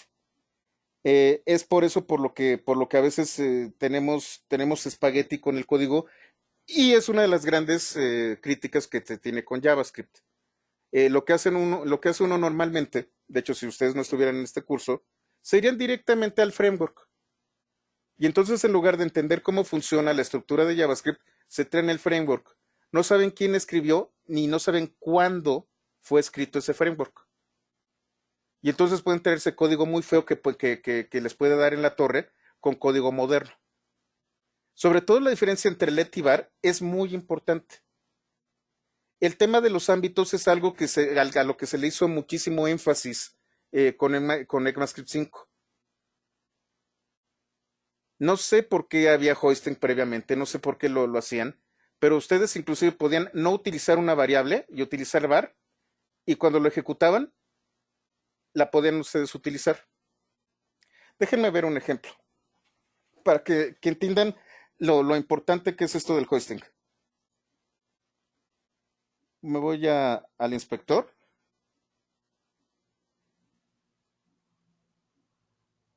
voy a abrir la consola,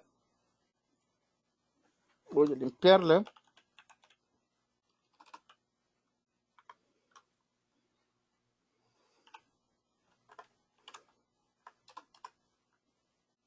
Fíjense,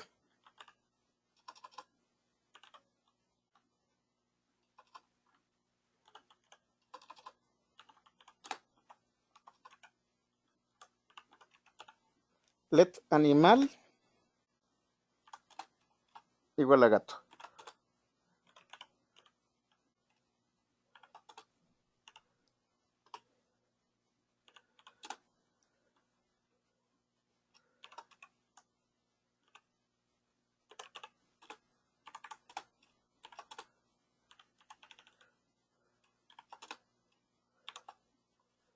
Bueno, antes de esto, acabo de definir animal.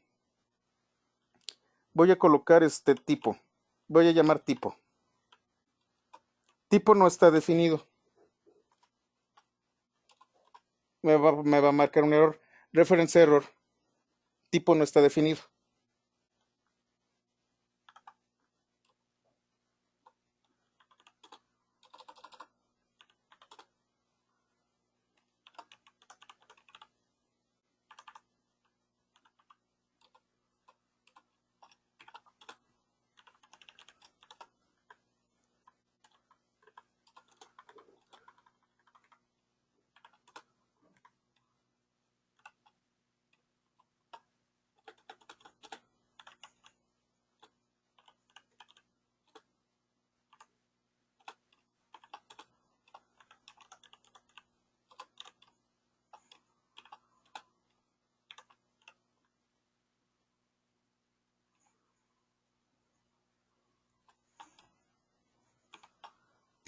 Aquí tengo una variable llamada tipo que estoy definiendo con var.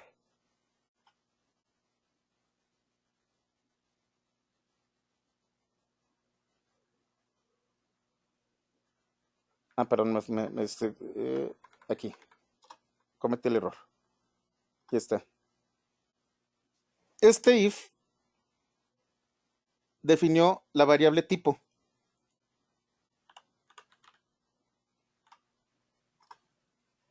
Aun cuando yo no utilicé este if, aun cuando este if no se ejecutó, tipo sí fue definido. No se le dio valor, pero sí fue definido. Y vamos a hacer esto.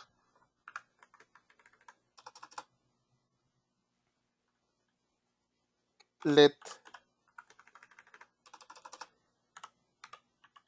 clase igual a canino. Si yo trato de llamar clase, me va a dar el error undefined. Este es un error y se conoce como hoisting. Si yo utilizo var, aun cuando no utilice la variable, va a quedar definida en memoria.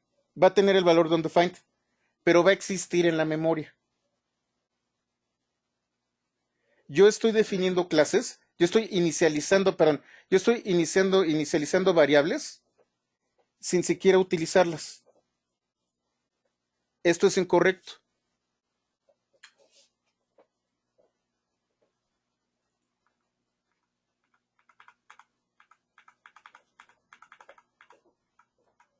Animal igual a perro.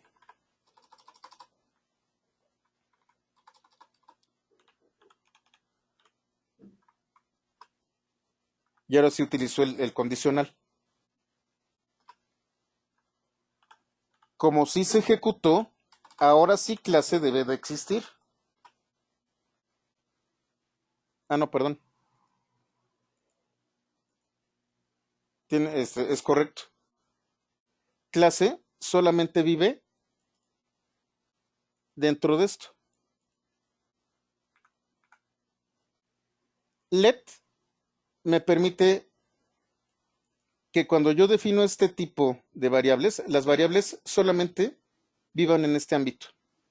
Var automáticamente me la sube al siguiente ámbito. Por eso yo tengo que definir las variables previamente, tengo que inicializar las variables previamente con let y entonces ya puedo utilizarlas. Esto es muy común en otros lenguajes. En otros lenguajes tú tienes que inicializar variables para después utilizarlas. No puedes utilizarlas de inmediato. Let se utiliza para eso. Y si tú inicializas una variable let dentro de un bloque de código, esta variable solo va a vivir en este bloque de código. Le cierras el ámbito. Var, en cambio, lo que hace es se va directo al ámbito general y aun cuando tú nunca la utilizaste, la estás utilizando, la estás definiendo. Está inicializado.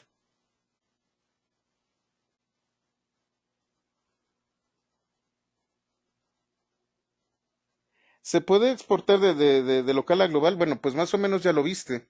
Con var sí lo puedes hacer, pero eso es incorrecto. Eso no se permite, no debe de ocurrir. Déjenme ver si en funciones. En el caso de como vieron estos flujos, así es como se hace.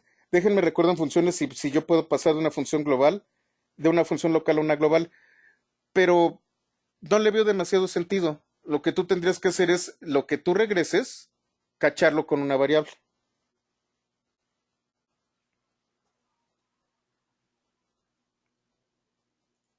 Entonces, bueno, no sé si entendieron entonces cuál es la diferencia entre var y let. Ahorita que estamos nosotros viendo las declaraciones y estamos viendo funciones, ya entendemos por qué fue importante que existiera let y por qué es importante inicializar las variables. Una vez inicializadas ya no utilizas let, únicamente utilizas el nombre de la variable. Vamos a continuar con funciones, que todavía nos falta un poquito.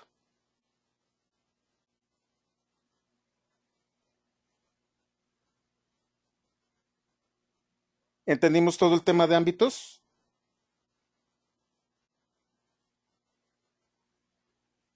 ¿Todo bien?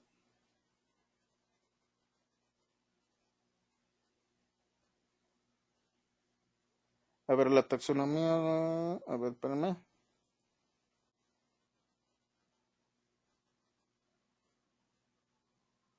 Bueno, ahorita veo la taxonomía de los gatos. Raúl, déjame la reviso fuera de clase para ver de qué se trata. Gracias.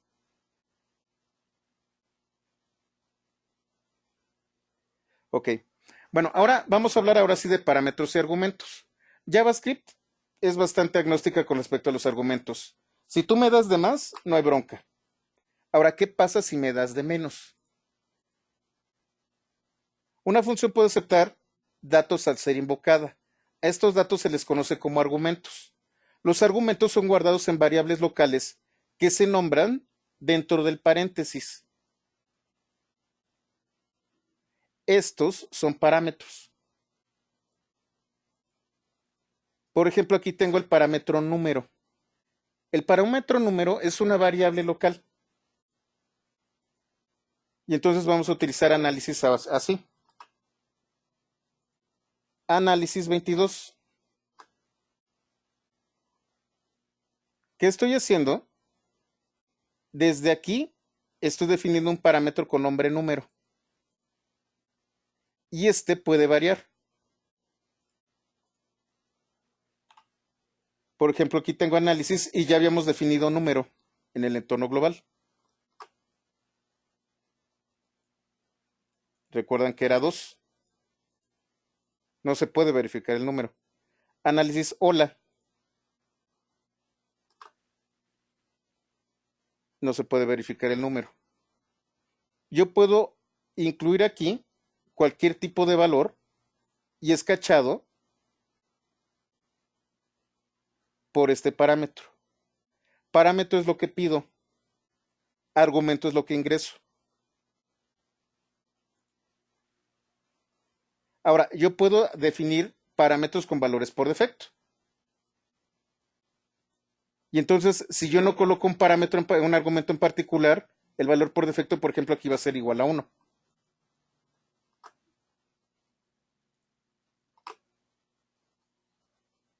Y tú lo cambias como argumento, y entonces lo que tú colocas como argumento es el valor nuevo de número.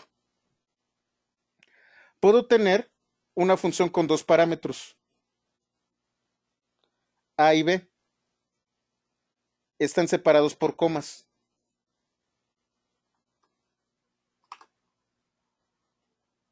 Compara 1 con 2. El número 1 es menor que 2. Aquí no tengo valores por defecto. Como yo les dije,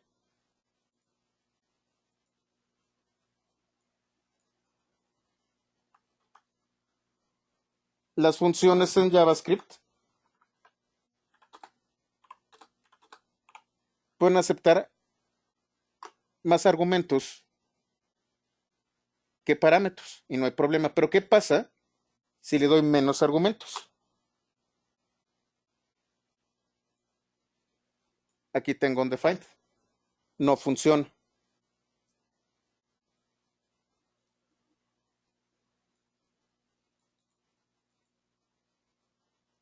De entrada, esto de aquí es undefined.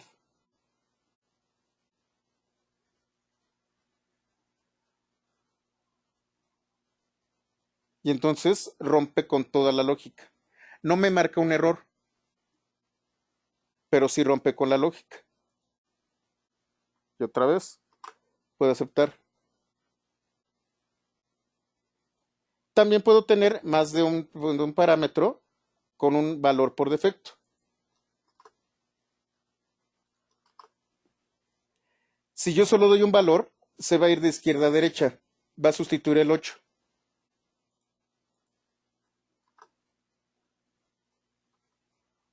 Si le doy los dos, se va en el orden normal.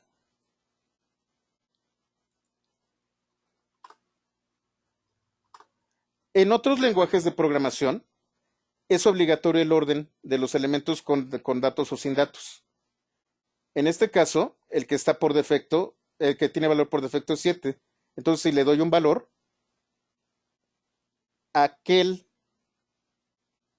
parámetro que no está definido es el que va a tomar el valor. Y otra vez, hay que ser muy cuidadosos porque en caso de que no se defina un argumento, este tendrá el valor de undefined.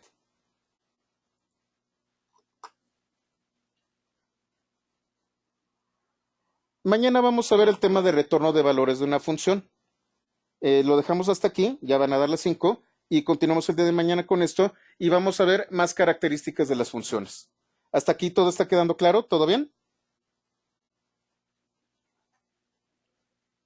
¿Todo correcto? ¿No se les está yendo nada?